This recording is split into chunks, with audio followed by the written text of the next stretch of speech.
ഇന്ത്യയിൽ ജീവിച്ചിരുന്ന സാമ്പത്തിക ശാസ്ത്രജ്ഞനും തത്വചിന്തകനുമായിരുന്നു ആചാര്യ ചാണക്യൻ. ചാണക്യന്റെ നയങ്ങളാണ് മൗര്യ രാജവംശത്തെ പ്രശസ്തമാക്കിയത്. രാഷ്ട്രീയത്തിനു പുറമെ സമൂഹത്തിൻ്റെ എല്ലാ വശങ്ങളെക്കുറിച്ചും ചാണക്യന് സമഗ്രമായ ധാരണയുണ്ടായിരുന്നു. ഈ അറിവിൻ്റെ അടിസ്ഥാനത്തിൽ മനുഷ്യ ജീവിതവുമായി ബന്ധപ്പെട്ട പ്രായോഗിക കാര്യങ്ങൾ അദ്ദേഹം തൻ്റെ പുസ്തകമായ ചാണക്യനീതിയിൽ പറഞ്ഞിട്ടുണ്ട്. ചാണക്യൻ്റെ നയങ്ങളിൽ മനുഷ്യരുടെ നല്ലതും ചീത്തയും വിശദീകരിച്ചിട്ടുണ്ട്. ചാണക്യൻ തൻ്റെ നയങ്ങളിലൂടെ നിങ്ങൾക്ക് എന്താണ് നല്ലത്, എന്തിൽ നിന്ന് അകന്നു നിൽക്കണം എന്നൊക്കെ പറയുന്നുണ്ട്.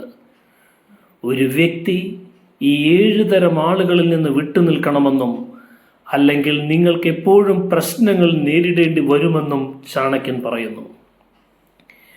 മൂഢനായ ഒരു ശിഷ്യന് ഉപദേശം നൽകുന്നതിൽ പ്രയോജനമില്ലെന്ന് ആചാര്യ ചാണക്യൻ പറയുന്നു.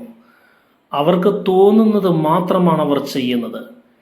ഇവിടെ വിഡ്ഢിയായ ശിഷ്യൻ എന്നാൽ ആരെയും ശ്രദ്ധിക്കാത്ത ആളുകൾ എന്നാണ് അർത്ഥമാക്കുന്നത്. ആരുടെയും വാക്ക് കേൾക്കാത്ത ആളുകൾക്ക് ഏതെങ്കിലും തരത്തിലുള്ള അറിവ് നൽകുന്നത് ഒരാളുടെ സമയം പാഴാക്കുന്നതിന് തുല്യമാണ്. അത്തരം വിഡ്ഢികളുടെ പിന്നാലെ സമയം കളയുന്നവർക്ക് എല്ലായ്പ്പോഴും കുഴപ്പങ്ങൾ വരികയും ചെയ്യുന്നു. സ്വന്തം ഇഷ്ടം മാത്രം പിന്തുടരുന്ന ആരെയും കേൾക്കാത്ത സ്ത്രീകളെ കൂടെ കൊണ്ട് നടക്കേണ്ടതില്ലെന്ന് ചാണക്യൻ പറയുന്നു. കുടുംബത്തെ നോക്കാത്ത, ഭർത്താവിനെയും കുട്ടികളെയും മാതാപിതാക്കളെയും കുറിച്ച് പോലും ചിന്തിക്കാത്ത ഇത്തരം സ്ത്രീകളിൽ നിന്ന് അകലം പാലിക്കുന്നതാണ് ബുദ്ധി.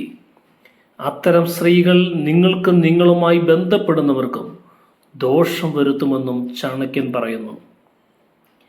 എപ്പോഴും പണത്തെക്കുറിച്ച് മാത്രം ചിന്തിക്കുന്നവരുണ്ട്. അതായത് പണം നഷ്ടപ്പെടുമോ എന്ന് ഭയന്ന് അത്യാവശ്യത്തിന് പോലും പണം ചെലവഴിക്കാതെ അവർ വളരെ പിശുക്കരായി ജീവിക്കുന്നു. ഇത്തരക്കാരെ എപ്പോഴും പ്രശ്നങ്ങൾ വലയം ചെയ്യാറുണ്ട്. കാരണം അവർക്ക് അവരുടെ പണം നല്ല പ്രവൃത്തികളിൽ ഉപയോഗിക്കാൻ കഴിയില്ല.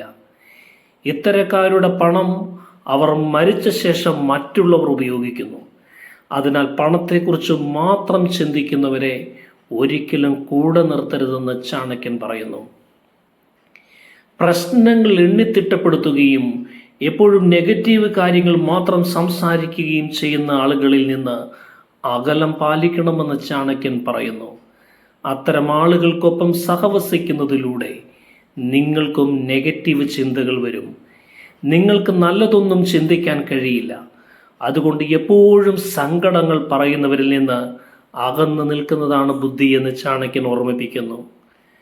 ചാണക്യൻ്റെ നീതിശാസ്ത്രം അനുസരിച്ച് ഒരു മനുഷ്യൻ എപ്പോഴും അസൂയാലുക്കളും സ്വാർത്ഥരുമായ വ്യക്തികളെ ഒഴിവാക്കണം.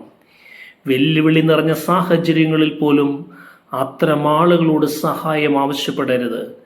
കാരണം അത്തരം ആളുകൾ അത്യാഗ്രഹത്തിൻ്റെയും അസൂയയുടെയും കാര്യത്തിൽ നിങ്ങൾക്ക് ദോഷം ചെയ്യും. അസൂയ സ്വഭാവമുള്ളവർക്ക് ശരിയും തെറ്റും വേർതിരിച്ചറിയാൻ കഴിയില്ല.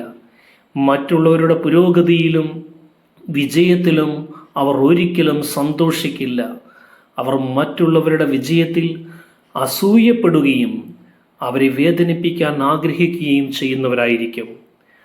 അഹങ്കാരികളും ദുഷ്ടരുമായ വ്യക്തികളെ അന്ധമായി വിശ്വസിക്കരുതെന്നും ചാണക്യൻ പറയുന്നു. കാരണം അവർ ഒരിക്കലും നിങ്ങൾക്ക് പ്രയോജനം ചെയ്യില്ല. മാത്രമല്ല ദോഷം വരുത്തുകയും ചെയ്യും. ഒരു എതിരാളി മുന്നിൽ നിന്ന് ആക്രമിക്കുന്നു. അവൻ്റെ ആക്രമണത്തെക്കുറിച്ച് നിങ്ങൾക്ക് ജാഗ്രത പാലിക്കാനാകും. എന്നാൽ ദയയില്ലാത്തവരും സ്വാർത്ഥരുമായവർ നിങ്ങളെ പിന്നിൽ നിന്ന് ആക്രമിക്കുന്നു. അത്തരം വ്യക്തികളെ വിശ്വസിക്കാൻ പറ്റില്ല. ഒരു വ്യക്തി ഒരിക്കലും പെട്ടെന്ന് കോപിക്കുന്ന സ്വഭാവമുള്ള ആളുകളെ കൂടെ നിർത്തരുതെന്ന് ചാണക്യൻ പറയുന്നു. മനുഷ്യൻ്റെ ഏറ്റവും വലിയ ശത്രു കോപമാണ്. കോപം ഒരു വ്യക്തിയുടെ യുക്തിയെയും ഗ്രഹിക്കുന്നതിനുള്ള കഴിവിനെയും ദുർബലപ്പെടുത്തുന്നു. കോപാകുലനായ ഒരു വ്യക്തി തന്നെയും മറ്റുള്ളവരെയും വേദനിപ്പിക്കുന്നു. കോപം ഒരു വ്യക്തിക്ക് ശരിയും തെറ്റും തമ്മിലുള്ള തിരിച്ചറിവ് നൽകുന്നില്ല. അവർ സ്വന്തം സംതൃപ്തിയിൽ മാത്രം ശ്രദ്ധ കേന്ദ്രീകരിക്കുന്നു. ഇത്തരം വ്യക്തികൾ നിങ്ങളുടെ ശത്രുക്കളെക്കാൾ അപകടകാരികളായി തീരുമെന്നും ചാണക്യൻ പറയുന്നു.